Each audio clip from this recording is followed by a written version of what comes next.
உலகத் தமிழர்களுக்கான உன்னத தொலைக்காட்சியாம் நியூஸ்7 தமிழ் தொலைக்காட்சியோட அன்பு நேயர்களே, உங்கள் அனைவருக்கும் அன்பான வணக்கங்கள். நாதியே மூராத், நாதியே மூராத், இது ஒரு அரிய சொல் என்பதனால், அரிய ஒரு பெயர் சொல் என்பதனாலே நான் திரும்பவும் அதை சொன்னேன். இந்த பெயரிலே ஒரு பெண்மணி, இவர் ஒரு அழகு தேவதை. ஆனால் இவர் சந்தித்துள்ள துன்பங்களை எந்த ஒரு பெண்ணும் சந்தித்திருப்பாரா என்பது பெரிய கேள்வி. சாதாரண துன்பங்களுக்கே அதை பெரிதாக பேசுகிற, அலட்டிக்கொள்ளுகிற பெண்களை பார்க்கிற பொழுது இந்த பெண்ணின் முன்னால் இவர்கள் படுகிற துன்பமெல்லாம் எம்மாத்திரம் என்றுதான் கேட்க தோன்றும். இந்த நாதியேவினுடைய 6 சகோதரர்கள் அநியாயமாக கொல்லப்பட்டார்கள். ஒரு பெண் தனக்கு இழைக்கப்படுகிற கொடுமைகளிலேயே மிக மோசமான கொடுமை என்று கருதுவது தனக்கு இழைக்கப்படுகிற ஒரு பாலியல் தொல்லை தான், பாலியல் அநீதி தான். அதுவும் இந்த பெண்ணுக்கு இழைக்கப்பட்டு விட்டது. சில பின்னணிகளை விளக்கினால்தான் ஏன் இந்த நாதியேவுக்கு இப்படியெல்லாம் ஒரு நாதியற்ற நிலைமை ஏற்பட்டது என்பது புரிய வரும். ஈராக்கிலே யசீதி என்று ஒரு இனம் இருக்கிறது, ஒரு பிரிவினர் இருக்கிறார்கள். இந்த பிரிவினர் மிகவும் ஒரு சிறுபான்மையினர், வம்பு தும்பிற்கு போகாதவர்கள், ஆயுதங்களை எடுக்காதவர்கள். ஆனால் என்னவோ தெரியவில்லை, இந்த இனத்தின் மீது ஐஎஸ்ஐ தீவிரவாத அமைப்பிற்கு கடுமையான கோபம். எனவே இந்த இனத்தை பூண்டோடு, இந்த சிறுபான்மை இனத்தை பூண்டோடு, அடியோடு, வேரோடும், சல்லி வேரோடும், ஆணி வேரோடும் நீக்க வேண்டும் என்கிற வெறி அவர்களுக்கு வந்துவிட்டது. 2014 இவ்வினத்தவரை கூட்டமாக ஐஎஸ்ஐ அமைப்பு வளைத்தது. அதன் பிறகு இவர்கள் வசித்து வந்த கோச்சோ என்கிற இடத்திலே மிகப்பெரிய அநியாயம் நிகழ்த்தப்பட்டது. 130 பெண்களையும் அவர்களோடு இருந்த குழந்தைகளையும் தனிமைப்படுத்தினார்கள். 600 ஆண்களை தனிமைப்படுத்தி 600 பேர்களையும் சுட்டு கொன்றார்கள். இந்த பெண்களையும் பிள்ளைகளையுமாவது விட்டார்களா என்றால், பிள்ளைகளிலே ஓரளவு வாலிபத்தை தொடக்கூடியவர்கள் அல்லது சிறுவர்களாக கருதப்பட்டவர்களை ஒரு போர் தந்திரங்களை சொல்லிக் கொடுத்து, ஆயுதங்களை கொடுத்து அவர்களை போர் வீரர்களாக, தங்களுக்காக போராடுகிற அடிமை போர் வீரர்களாக மாற்றினார்கள். ஆனால் பெண்களுக்கு இழைக்கப்பட்ட அநியாயம் அதைவிட கொடுமையானது. இவர்களெல்லாம் பாலியல் அடிமைகளாக நடத்தப்பட்டார்கள். இவ்வளவு மோசமான ஒரு நிலைமையில் வாழ்ந்து வந்த ஒரு கூட்டத்தின் நடுவேதான் இந்த நாதியே மூராத் மாற்றிக்கொண்டார்.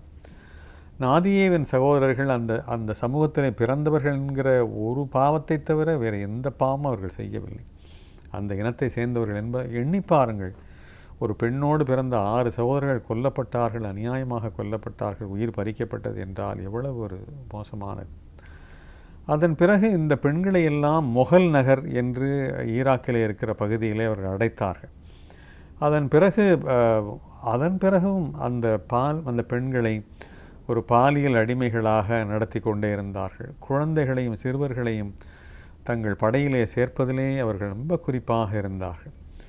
நாதியேவை அவருக்கு இழைக்கப்பட்ட அநீதி பற்றி சொன்னேன். அவரை மதம் மாறச் சொன்னார்கள். மதம் மாறச் சொன்னதோடு கும்பல் பாலியல் வன்முறை என்று சொல்லப்படுகிற அதற்கும் அவர் ஆளாக்கப்பட்டார். சிகரெட்டால் உடம்பை சுட்டார்கள், சவுக்கடி கொடுத்தார்கள். நாதியேவனுடைய கதிக்கு ஒரு கேள்வி கேட்பாரற்ற நிலைமை ஏற்பட்டது. இப்படிப்பட்ட நிலைமைக்கு ஆளானவர்கள் யாராக இருந்தாலும் தற்கொலைதான் சிறந்த முடிவு என்று ஒருவேளை அவர்கள் எடுத்து கொண்டிருக்கக்கூடும். ஆனால் சில பேரை கொன்றும் விட்டார்கள் அந்த ஐஎஸ்ஐ அமைப்பினர், பெண்களை கூட. அவர் ஒரு கட்டத்தில் சொல்லுகிறார், என்னையும் இவர்கள் கொன்று போட்டிருக்கக்கூடாதா என்று அவர் ஒரு கட்டத்திலே கதறி இருக்கிறார். எப்படியோ தப்பி அகதிகள் முகாமிற்கு வந்தார். அதன் பிறகு ஜெர்மனி அவருக்கு தஞ்சம் தந்தது. அதன் பிறகு இவருடைய உடல் பாழாகிவிட்டது, மனம் அளவுக்கு அதிகமாக புண்ணாகி போயிருந்தது.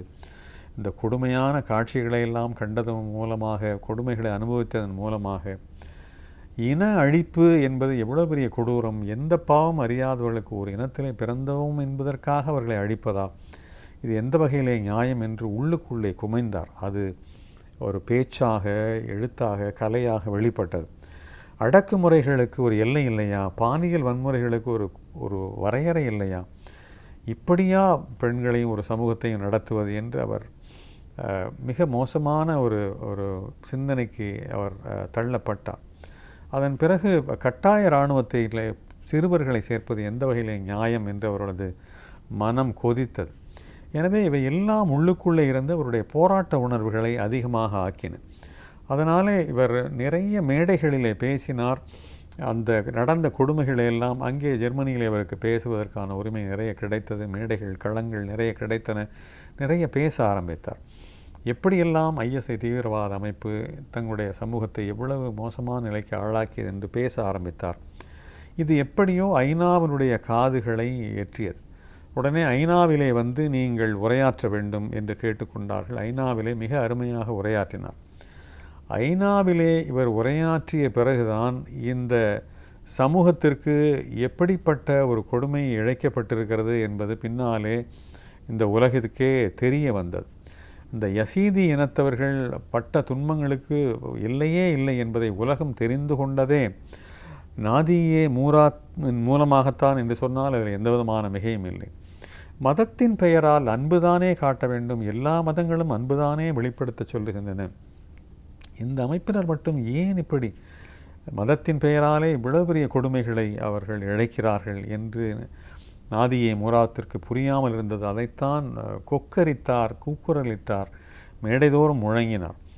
இவர்கள் ஏன் இப்படி ஒரு கோரத்தாண்டவம் ஆடுகிறார்கள், இவர்களுக்கு என்ன ஆகிவிட்டது என்றெல்லாம், இந்த அழிப்பு எப்பொழுது நிறுத்தப்படும், இதற்கு எப்பொழுது தீர்வு வரும் என்றெல்லாம் குரல் கொடுக்க ஆரம்பித்தார். அதற்கான முயற்சிகளிலே இறங்கினார். இது இன்றைக்கு மெல்ல விடிவு காலமாக மாறியிருக்கிறது. ஏன்னு சொன்னால் பயங்கரவாதத்திற்கு எதிராக பல மேடைகள் இவர் களமாக ஆக்கி கொண்டு பேசி அந்த துணிவு இருக்கிறதே, அதுவே கூட இப்பேற்பட்ட ஒரு மோசமான தீவிரவாத அமைப்புகளால் உன்னிக்கப்பட்டு அவருடைய உயிராபத்து கூட இன்னமும் இருக்கிறது. அதையும் தாண்டி ஒரு பெண்மணி பேசுகிறார் என்று சொன்னால் எவ்வளவு வெகுண்டு எழுந்திருக்க வேண்டும், எவ்வளவு துன்பங்களை சந்தித்திருக்க வேண்டும். பார்த்தது ஐநா இவரை நல்லெண்ண தூதுவராக இன்றைக்கு நியமித்திருக்கிறது. அது மட்டுமல்ல, மதிப்பிற்குரிய சஹாரோ என்று ஒரு விருது இருக்கிறது. அந்த விருதையும் இவர் பெற்றிருக்கிறார். இது ஒரு மனித உரிமை சார்ந்த விருது என்று வேண்டுமானால் சொல்லலாம். நோபல் பரிசுக்கும் இவரை பரிந்துரை செய்திருக்கிறார்கள். அநேகமாக வருகிற ஆண்டுகளிலே நீங்கள் நாதியே மூராத் என்கிற பெயரை கேள்விப்படுகிற பொழுது, ஆமாம் நாம் நியூஸ்7 தமிழ் தொலைக்காட்சியிலே பார்த்தோமே, அவர்தானே என்று தெரிந்திருக்கும். ஆனால் மற்றவர்களாம் யார் இந்த நாதியே மூராத் என்று வினாக்குறிகளை மனதிற்குள்ளே எழுப்பிக் கொள்கிற பொழுது நியூஸ்7 தமிழ் தொலைக்காட்சி மட்டும் ஆமாம் நாதியே மூராத் அவர்களை பற்றி எங்களுக்கு மிக நன்றாக தெரியும், இவர்தான் அந்த கோச்சோவிலே நடந்த யசீதி இனத்தவர்கள் பட்ட துன்பத்தினுடைய ஒரு உலைக்களமாக ஆக்கப்பட்டவர் என்பதை அவர்கள் நன்காக அறிவார்கள். அடக்குமுறை, வன்முறை அடங்கி போக வேண்டிய ஒரு காலகட்டம் இது. அதற்கான முயற்சிகளை மனிதகுலம் மேற்கொள்ள வேண்டும் என்பதிலே இவர் மிக துணிவாக இருக்கிறார், தெளிவாக இருக்கிறார். ஒரு பெண்மணிக்கு வீறு கொண்டு எழ வேண்டும் என்கிற துணிச்சல் எப்படி வரும் என்று சொன்னால், அவருக்கு அநீதி இழைக்கிற பொழுது, அவருடைய சமூகத்துக்கு அநீதி இழைக்கிற போது கூட வரும் என்பதைத்தான் நாதியே மூராத்தினுடைய வாழ்க்கையை நமக்கு வெளிப்படுத்துகிறது. உயிராபத்து தன்னை எதிர்கொள்கிற பொழுதும் தன்னுடைய இனத்துக்காக போராடி கொண்டிருக்கிற, மனிதகுல உரிமைகளுக்காக போராடி கொண்டிருக்கிற ஒரு மோசமான ஒரு தீவிரவாத இயக்கத்துக்கு எதிராக குரல் கொடுத்து கொண்டிருக்கிற ஒரு பெண்மணியை பார்க்கிற பொழுது எல்லா பெண்களுடைய துணிச்சலும் இவருடைய துணிச்சலுக்கு இணையாகுமா என்று கேட்கிற அளவிற்கு இருக்கிறது. அதே போல் வாழ்க்கையிலே துன்பங்களை சந்தித்தவர்கள் தங்களுடைய உயிரை மாய்த்து கொள்வதை விட தங்களைப் போல் துன்பப்பட்டவர்கள் அதிலிருந்து விடுபடுவதற்கு என்ன வழி, அதற்கான போராட்டத்திலே நாம் இறங்குவதானே சரி, அதிலிருந்து தீர்வு காண்பதற்கான முயற்சியிலே தானே நாம் இறங்க வேண்டும். ஏன் இதற்கு இடம் கொடுக்க வேண்டும், ஏன் இதற்கு நாமும் இரையாக வேண்டும், நாமும் பேச்சு முச்சற்று போனால் இந்த கேள்வியை கேட்பவர் யார் என்கிற பல கேள்விகள் நாதியே மூராத்திற்குள்ளே தோன்றி இருப்பதனால்தான் இப்படிப்பட்ட ஒரு பெண்மணி உருவாகி இருக்கிறார். இப்படிப்பட்ட அடக்குமுறைகளையும் வன்முறைகளையும் கொடுமைகளையும் சந்தித்தவர்கள் ஒரு ஒன்றுமில்லாத பேச்சு மூச்சற்றவர்களாக ஆகி போவார்கள். ஆனால் இந்த செயல்கள்தான் அவரை வீறு கொண்டு எழச் செய்த ஒரு வீரப்பெண்மணியாக மாற்றி இருக்கின்றன. எனவே அடக்குமுறை மூலமாக ஒரு பெண்ணை அடக்கி ஒரு பெட்டிக்குள் போட்டு மூடிவிட முடியாது என்பதற்கு நாதியே மூராத் நல்ல உதாரணமாக விளங்குவதோடு மட்டுமல்லாமல், தன்னுடைய சமூகத்துக்காக போராட வேண்டிய கடமை அந்த சமூகத்திலே தோன்றிய ஒவ்வொருவருக்கும் இருக்கிறது என்கிற படிப்பினையும் இந்த சமூகத்துக்கு அவர் எடுத்து சொல்லியிருக்கிறாரோ என்று எனக்கு தோன்றுகிறது. இந்த வகையிலே நாசியா மூராத்தினுடைய துணிவு, தன்னம்பிக்கை, போராடுகிற குணம், அவருடைய தைரியத்தை எல்லாம் பார்க்கிற பொழுது ஒவ்வொரு பெண்ணுக்கும் இப்படிப்பட்ட குணங்களெல்லாம் மனதிலே வந்து குடியமர்ந்து கொண்டால் அவர்கள் வாழ்க்கையில் எத்தகைய துன்பங்களையும் எதிர்கொள்ளலாமோ என்கிற எண்ணம் எனக்கு ஏற்பட்டது. அதனால்தான் இன்றைய காரணமாக நான் நாதியை மூராத்தை களமாக எடுத்துக்கொண்டேன். மீண்டும் சந்திப்போம் நண்பர்களே. வணக்கம்.